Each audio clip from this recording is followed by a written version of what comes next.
Hi, everyone. Welcome to this edition of Voces Unplugged, Mi libro a mi manera.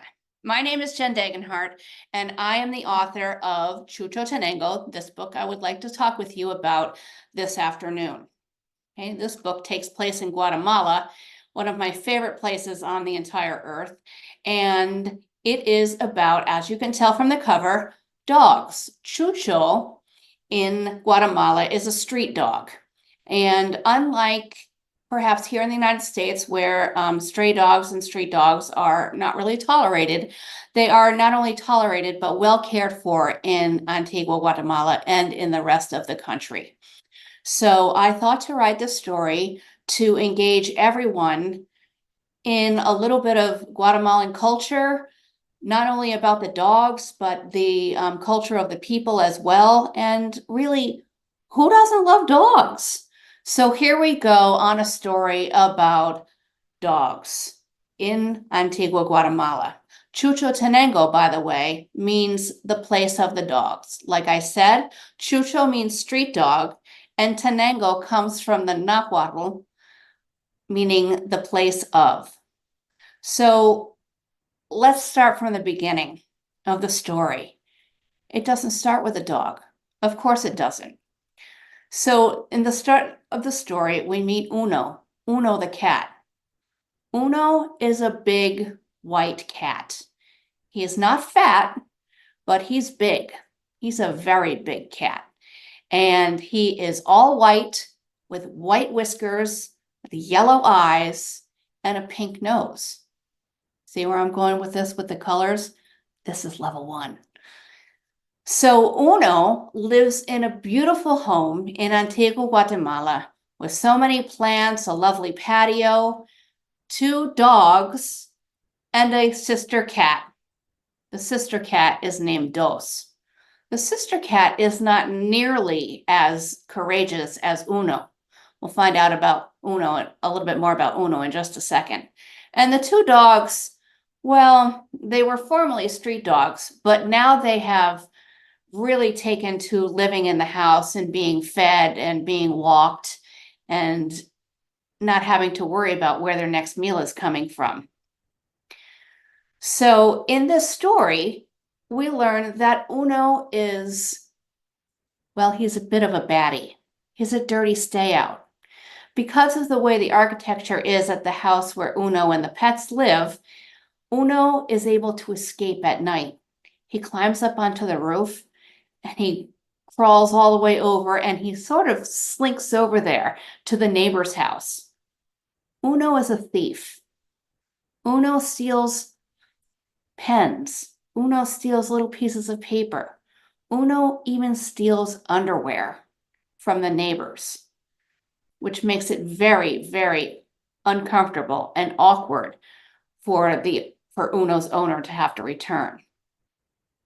Sometimes Uno even goes out into the city of Antigua, which is a colonial city lined with cobblestone streets and full of people who are hustling and bustling all over the place. It's a very small city, so Uno is able to go out at night and find out what's going on. Well, one night Uno goes out and he finds out that the dogs are disappearing. Some of the street dogs are disappearing. When he returns home finally in the morning, he tells his brothers and sister, the dogs are disappearing. Well, Sasha, who was formerly a street dog, is very upset. Her boyfriend, Benito, still lives on the streets, and she doesn't get to see him very often, but she is wondering how he is. It's a big issue for the street dogs in Antigua. They're going missing and nobody knows why. Well, it's Uno's job to find out. Uno the cat. So at night, Uno goes out to try to get some intel from everything that's going on in the city, from other packs of dogs. Some live in the market, some live on a nearby farm, and some live in downtown. Each of those packs of dogs have different personalities and are really trying to keep themselves alive, right? Living on their own. So sometimes they're not very welcome to inviting a cat into their existence. So there's some conflict there. In this story, the reader gets to know a little bit about Antigua Guatemala, where things are, like the Plaza Central, where the Catedral is, where the Cerro de la Cruz is, and the Mercado and the nearby farm.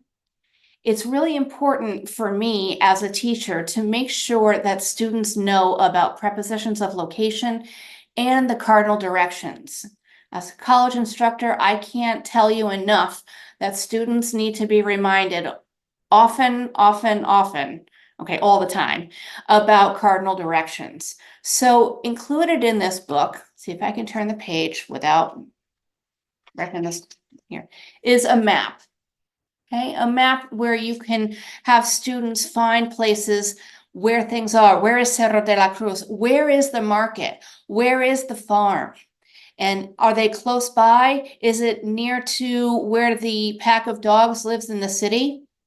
So all throughout the stories, the reader is finding out about different places in Guatemala, in Antigua in particular, and the volcanoes that are nearby, the noises that they make, and the tremblings that they create for the people who live in the city, and also trying to figure out what Uno is going to do. Well, it turns out that Uno is not the one who comes up with a solution. It's actually his sister Dos. Dos the cat, who is kind of lazy, a little bit shy, not really involved in everything. She decides that both the pets and the street dogs, need to form a revolution. So a revolution is organized, and they go to find out how to fix the problem with the disappearing dogs. I don't want to spoil it for you, but I'll tell you that it is a pleasant surprise. So what does this, how will this book be used by teachers? Well, obviously it's written at the level 1, and it's very, very comprehensible. It's has very many vocabulary and units that teachers need to discuss at the elementary level. For example, colors and personal characteristics, places in the city, and also the rooms in the house. Teachers can take this story and dive off into many different discussions regarding those sets of vocabulary. But as far as the themes go in this story, the teachers and students can be introduced to such things as looking out for one another, taking care of your friends, protesting for what's right when it's necessary, standing up for what you believe in, and power in numbers. It's really important to start students thinking about these things at the level 1 time, even when they don't have the language to discuss it yet. Okay, and what better way to discuss these sorts of themes than to do so by talking about dogs and cats? Okay, on the surface, yes, the story is about a cat who roams about the city to find out what's happening with the missing dogs. Okay. If you dig a little bit more deeper, readers can use this story as a springboard, even with upper level students, to discuss injustices that have existed and still exist in Guatemala, especially with respect to the indigenous population. Use this story. It's an easy read for upper level students. It's a really easy read. And it's a good way to teach them how to read between the lines, how to really be discerning about what's going on in a story. Okay, this is not, it's not high literature. The language is simple, but the themes in the story are very well-meaning. So I hope you enjoy the story as much as I enjoyed writing it. And all of my stories have very similar themes, talking about the human condition and humans, and how we can be more lovely to one another. And you can find more about those at puenteslanguage.com or on digilangua.co. And You can join my Facebook group if you would like, or find me on Instagram at JenDegan9. And if you go to my website, you can find all of those things about me.